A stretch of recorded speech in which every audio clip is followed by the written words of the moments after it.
I promise you this is so far from anything that you've ever been to. And now.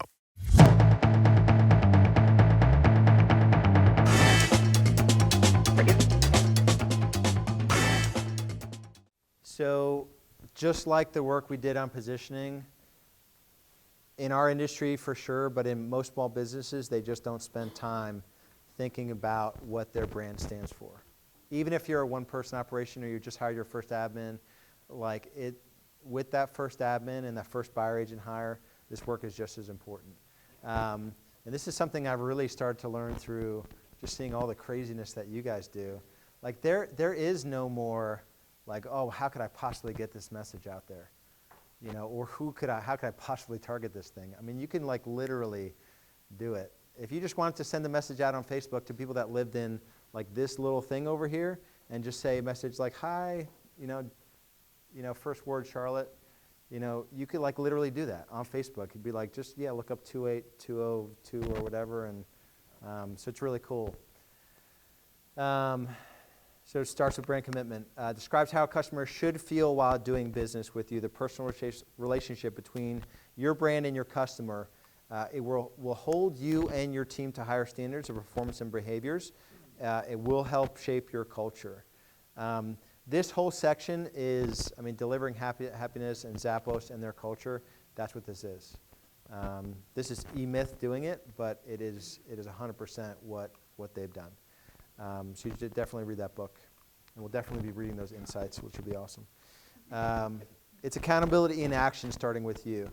So it provides the why to the way you do things, keeps you customer focused, creates customer loyalty.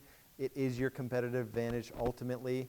And this is part of the there is no competition thing, because this is going to be an extension of who you are and what you stand for. And everyone's completely different in this room. So there's definitely no copying on this one. Integrates culture with your team and your customers. What does it take to become the kind of business that people talk about so enthusiastically that others can't help but want to do business with you? It takes an experience. Your brand commitment describes the feeling and experience you want your customer to have in every interaction with your business. Without a promise to base it on, the experience ends up being random. You have to commit to describing the felt experience and how it will integrate through every touch point with the customer.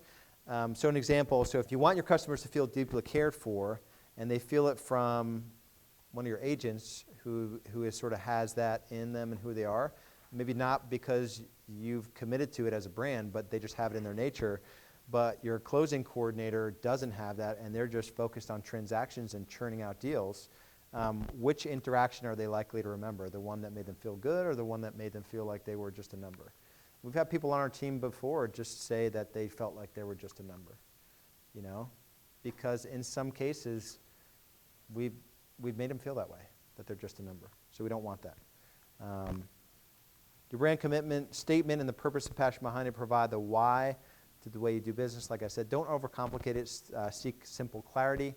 And this is an internal document as well. So you're not going to be broadcast directly to customers, although they will know that this is part of your bad, because they will feel the result of your thinking.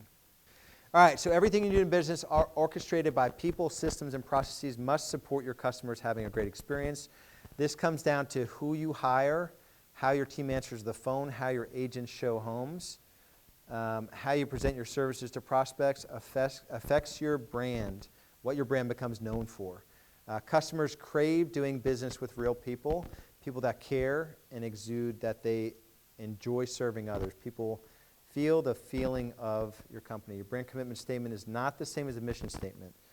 Two big reasons. So it doesn't, a mission statement generally doesn't guide your people in their daily behaviors, whereas a brand commitment will do that.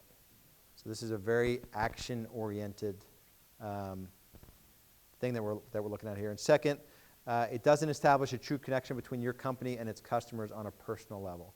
So mission is more about, you know, where we're headed, not personally as we relate to our customers.